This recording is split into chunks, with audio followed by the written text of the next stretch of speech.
Assalamualaikum warahmatullahi wabarakatuh. Perkenalkan, nama saya Zulfa Zuhairo dengan NIM C1C021175, yang mana pada kesempatan ini saya akan menjelaskan materi mengenai kerangka dasar penyusunan dan penyajian laporan keuangan syariah.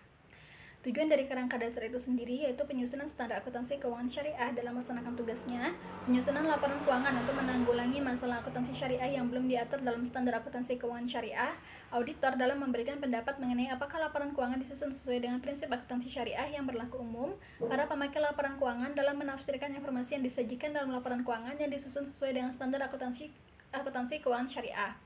Nah, pemakai dan kebutuhan informasi menurut IAI tahun 2007 paragraf 9 adalah sebagai berikut, yaitu investor sekarang dan potensial, pemilik dana korp, pemilik dana syarikat temporer, pemilik dana titipan, pembayar dan penerima zakat, infak, sedekah dan wakaf, pengawas syariah, karyawan, pemasok dan mitra usaha lainnya, pelanggan, pemerintah dan masyarakat. Paradigma transaksi syariah. Transaksi syariah didasarkan pada paradigma dasar bahwa alam semesta diciptakan oleh Tuhan sebagai amanah dan sarana kebahagiaan hidup bagi seluruh umat manusia untuk mencapai kesejahteraan hakiki secara material dan spiritual.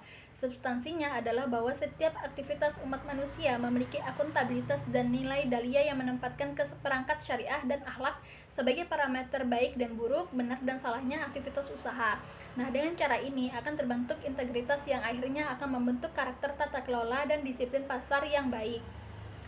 Asas transaksi syariah yaitu persaudaraan, keadilan yang melarang adanya unsur riba atau bunga, kezaliman baik diri sendiri, orang lain ataupun lingkungan, judi atau bersikap spekulatif dan tidak berhubungan dengan produktivitas, unsur ketidakjelasan, manipulasi dan eksploitasi informasi, serta tidak adanya kepastian pelaksanaan akad, haram atau segala unsur yang dilarang tegas dalam Al-Quran dan Sunnah baik dalam barang, jasa ataupun aktivitas operasional terkait. Kemudian yang ketiga ada kemaslahatan, yang keempat keseimbangan, dan yang kelima universalisme. Asumsi dasar. Yang pertama ada dasar akrual, yaitu laporan keuangan disajikan atas dasar akrual. Maksudnya bahwa pengaruh transaksi dan peristiwa lain diakui pada saat kejadian dan bukan pada saat kas atau setara kas diterima atau dibayar dan diungkapkan dalam catatan akuntansi serta dilaporkan dalam laporan keuangan pada periode yang bersangkutan. Kemudian yang kedua, kelangsungan usaha. Laporan keuangan biasanya disusun atas dasar asumsi kelangsungan usaha entitas syariah yang akan melanjutkan usahanya di masa depan. Oleh karena itu, entitas syariah diasumsikan tidak bermaksud atau berkeinginan dalam melikuidasi atau mengurangi secara material skala usahanya.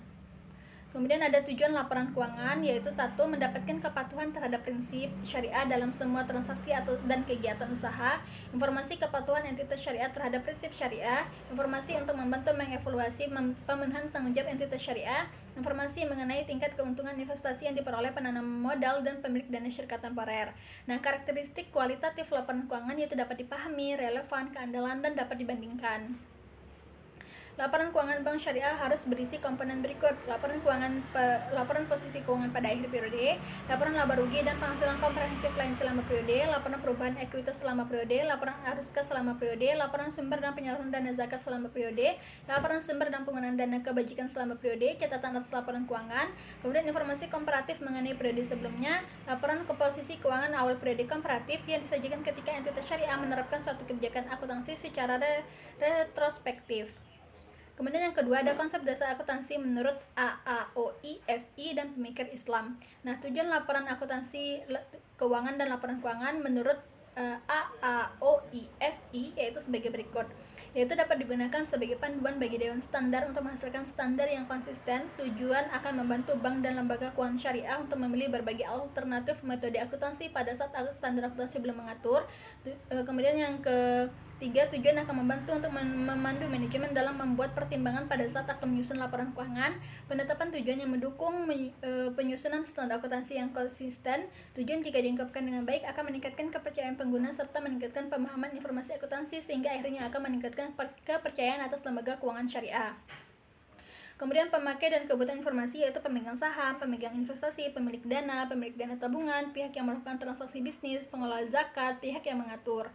Kemudian paradigma, asas dan karakteristik transaksi syariah yaitu tidak boleh adanya bunga dan perdagangan tersebut harus halal, tidak boleh dilakukan secara tidak adil, tidak boleh memasukkan hal-hal yang belum pasti atau keadaan yang tidak jelas, harus mempertimbangkan al-maqasid dan al-masalih. Bentuk laporan keuangannya sendiri yaitu ada laporan perubahan posisi keuangan, laporan laba rugi, laporan perubahan ekuitas atau laporan perubahan saldo laba, laporan arus kas, laporan perubahan investasi yang dibatasi dan ekuivalennya, laporan sumber dan penggunaan dana zakat serta dana sumbangan, laporan sumber dan penggunaan dana qard hasan. Kemudian syarat kualitatifnya yaitu relevan, dapat diandalkan, dapat dibandingkan, konsisten, dan dapat dimengerti. Nah, mungkin itu saja yang dapat saya sampaikan. Lebih dan kurangnya saya mohon maaf. Sekian dan terima kasih. Wassalamualaikum warahmatullahi wabarakatuh.